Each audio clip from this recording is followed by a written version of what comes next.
Following this developing news out of Tulsa, Oklahoma, there has been movement there. This is where the sheriff's office will conduct its own internal review of its deputy reserve program. This move coming on the heels of a 73-year-old volunteer who says he accidentally shot an unarmed suspect and killed him. Robert Bates was charged Monday in the death of 44-year-old Eric Harris. Deputies say he tried to sell guns to an officer and then fled. Well, now the Tulsa World is citing multiple unnamed sources reporting that supervisors at the Tulsa County Sheriff's Office were ordered to falsify a reserve deputy's training records, giving him credit for field training that he never took and firearm certifications he should not have received. The paper talking about Robert Bates. Bates' attorney says the charges are unwarranted and gave MSNBC this statement. It reads in part, quote, "The suggestion that the training was fabricated is incredulous." Now, NBC News has not confirmed this story, but when we asked officials about the report, Major Shannon Clark said, quote,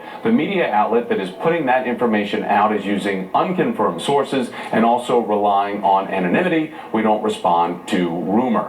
Joining me now, former sergeant with the LAPD, Cheryl Dorsey. Cheryl, it's great to have you here. What's your reaction to this report and how the Sheriff's Department is reacting to questions about his verified status to be a volunteer?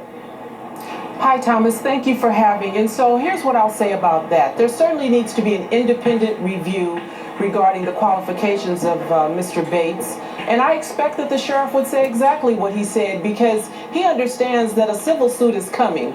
And so if the information was incorrect that the local newspaper is reporting, they could simply put this to bed yesterday by just providing documentation. And so let's take away that he was properly trained. I'm bothered by the fact that by his own admission, he hadn't fired his weapon since the fall of 2014. And why is a 73-year-old even allowed, a part-time pay-to-play deputy, allowed in such a high-profile, high-pressure incident? It's a good question and a lot more to come as the internal investigation continues. Cheryl, here's what one of the reporters on the story told my colleague Jose Diaz-Balart this morning, who was defending the report. Take a listen. There's a document that I can't really discuss right now that will become public at some point. There's also the sheriff who says that they've lost Deputy Bates' handgun training records. They've lost those. They don't even know if he's qualified, is what the sheriff said on the radio 2 days ago. So as we look at this, how do you lose training records?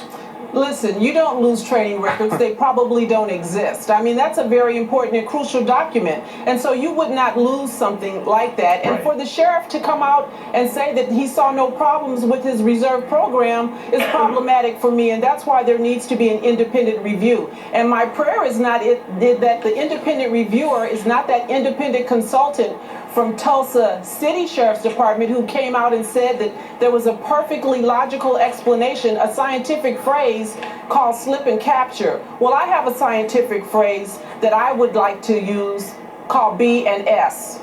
It's outrageous. Cheryl Dorsey, former sergeant with the LAPD. Cheryl, thanks so much. We appreciate your time. Thank you for having me. Absolutely. Coming up, what did we learn about Hillary Clinton's position on